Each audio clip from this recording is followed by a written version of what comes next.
This is Debt Free in 30 Technical Tidbits Edition, where we answer short questions from our listeners about debt, money, and personal finance. Here's your host, Doug Hoyes. Today I've got a short Technical Tidbits edition of Debt Free in 30 for you. I want to talk about the most common form of debt in Canada, and that's credit cards, and I want to explain why only making your minimum payments is keeping you in debt. About 90% of people who file a bankruptcy or a consumer proposal in Canada have a credit card, and my average client doesn't just have one credit card. They owe money on more than 3 of them when they file for debt relief with my firm, Hoyes Michaelis. Credit cards are about a third of their total debt, and my typical client owes over $16,000 in credit card debt. That may not sound like much, and that's down from over $20,000 a few years ago, but that's because we now owe more on personal loans and other forms of debt like mortgages and car loans. So, what's the problem with credit cards? If you pay your credit card balances in full each month, there's no problem. They're great. You don't have to carry cash, you can earn points, and at the end of the month, you've got a complete list of all of your spending that you can download to a spreadsheet or a budget or an app. It's wonderful.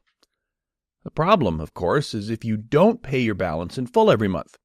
And if you only pay what the credit card tells you is the required minimum payment, you've got a huge problem. Here's the way credit cards work. You go to the store and make a purchase. By law, you get an interest-free grace period of at least 21 days, so if you pay your balance in full by the due date, you pay no interest. That's pretty cool.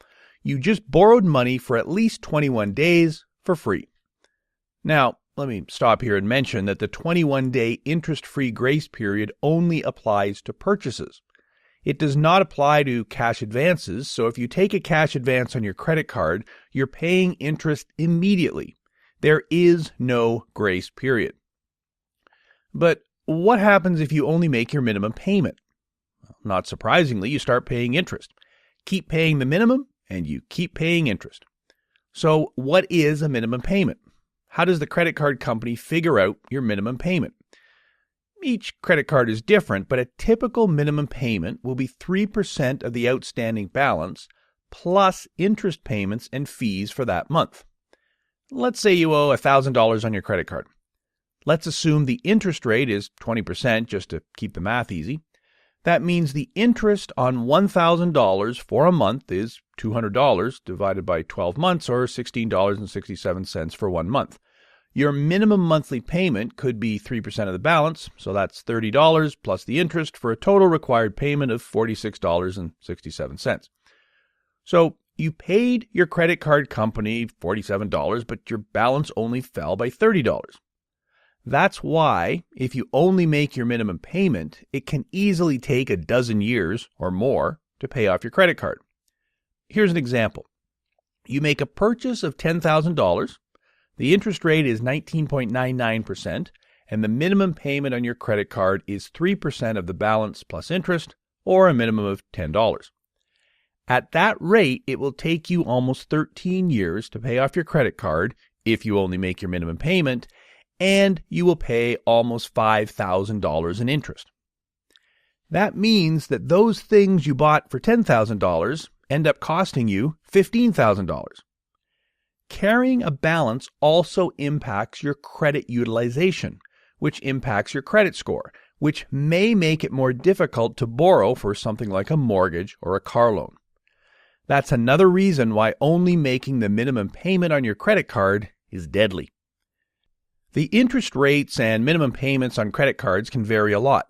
So how do you know the deal on your own credit card? Read your monthly statement. As of September 2010, the law says that banks and other federally regulated financial institutions must disclose on your monthly statement your minimum payment, and they must show an estimate on your credit card statement of how long it will take to pay your balance if you only make minimum payments. So you don't have to guess, and you don't have to do any fancy math. It's all right there on your credit card statement. The law says that your monthly statement must include the following information. Your outstanding balance. You have to pay this amount in full by the due date to benefit from the interest-free grace period on new purchases. An estimate of the length of time it would take to pay off the balance in full if you paid only the minimum amount required each month. A description of each transaction made during the period covered by the statement and the amount charged, including interest. The date each transaction was posted to your account. The amount credited or charged during that month for each of the following: purchases made, cash advances received, payments made, interest charged, and non-interest fees charged. Here's my advice. At least once a month, read your credit card statement in detail. Start by looking at the box that says how long it will take to pay off your balance in full if you only make your minimum payments. That should scare you. Then look at the charges. Obviously, every purchase you have made will show up, but you should pay very close attention to the interest charged and the non-interest fees charged. Interest charges are expensive, but the non-interest fees can be a killer. Credit card companies have all sorts of fees they can charge you, and that's where they make a lot of money. They will charge you a fee if you bounce a payment or have an NSF check. That fee can be $50. In my previous example, where you had a $1,000 balance and had a monthly payment of $47, it's a real killer if they also add to that a $50 NSF fee. That one charge could double your monthly payment. They also have fees if you're over your limit.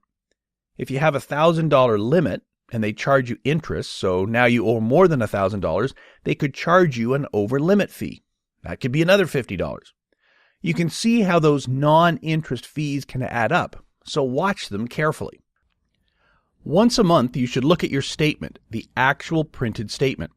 I get my statements electronically, but I can go to my credit card company's website and download a PDF copy, and it shows things like how long it will take to pay off my balance in full if I only make my minimum payment.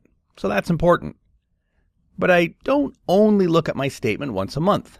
I go online and review my transactions every few days, well, at least twice a week. Why? Because credit cards can get hacked, and if someone else is using my credit card, I want to know about it immediately. It's happened to me more than once. The last time it happened, I looked at my statement and I saw that I had taken a taxi ride in Toronto yesterday. Except that I was not in Toronto yesterday, and I've never paid for a taxi ride with a credit card in my life. So I immediately called my credit card company. They reversed the fraud charges, canceled my old card, and sent me a new one. It was an inconvenience, but it would have been far worse if I hadn't noticed the fraud for a month, by which time they had used up my entire credit limit, which is a problem if I was trying to put gas in my car. My point is, check your statement very frequently. So you get it. Now you understand why only making your minimum payment is keeping you in debt. You want to pay more than the minimum payment. But what if you can't? I understand. My average client earns less than $2,400 per month. Their unsecured debt, for things like credit cards and bank loans, is around $50,000. So even if their interest rates are only on average 10%, that's over $400 in interest alone each month. If you add in a minimum payment of 3% on credit card balances and paying some of the principal on other loans, it's easy to see why many of my clients can't even make their minimum payments. They try for a while. They take a cash advance from one credit card to make their payment on another card, but obviously that just increases their debt each month, and eventually they hit their borrowing limit and can't do it anymore. So what's the solution? For the majority of my clients, the solution is a consumer proposal. If you have $50,000 in debt, the minimum payments can easily be $2,000 a month. That's an impossible payment for many people to make.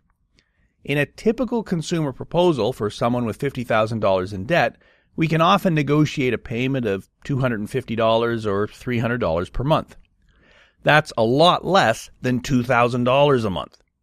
In a typical case, the credit cards and other debts you owe money to will accept a consumer proposal where you pay $300 per month for 5 years or $18,000 in total. you pay $18,000 and you get rid of $50,000 in debt.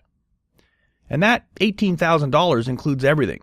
That includes our fees to administer the consumer proposal, and our fees are set by the government, so all licensed insolvency trustees get the same fee for the same size proposal. And that includes all government fees, HST, everything. That's why consumer proposals have become so popular. If your choice is between paying $2,000 a month just to cover your monthly payments or paying $300 per month to eliminate your debt, it's an easy choice. But wait, what about my credit? If I do a proposal, I won't ever be able to borrow again. No, that's not true. First, if you can't make your minimum payments now, your credit is already damaged. If you could go out and borrow $50,000 at a 3% interest rate to pay off your high interest rate credit cards, you would have already done it. That's why you're considering a consumer proposal. Second, once the proposal is finished, you have no debt. So it's relatively easy to rebuild your credit and get back on track. So to summarize, if all you're doing is making your minimum payments, you will be in debt for a very long time. If you owe a lot of credit card debt, you need a better solution, which for many people is a consumer proposal. That's our show for today. Full show notes, including a full transcript and links to the government rules on credit cards, and links to how a consumer proposal works, can be found at hoyes.com. That's HOYES.com. Thanks for listening. Until next week, I'm Doug Hoyes. That was Debt Free in 30.